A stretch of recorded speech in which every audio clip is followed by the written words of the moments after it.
In this tutorial, you are going to learn how to change the word layout on a single page without affecting the rest of the document. First of all, open the document that you want to change part of the layout in. Zoom out so you get an overview of the document. In the tabs at the top of the window, you need to select the Page Layout tab. Normally, Word will change the layout of the whole document when you change a setting. In order to prevent this, you need to use something called section breaks. In this example, we are just wanting to change the layout of the front page.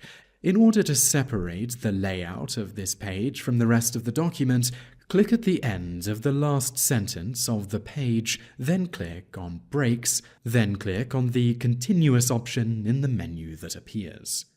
Now you have separated this page from the rest of the document's layout, click anywhere in the body of the text and make a layout change.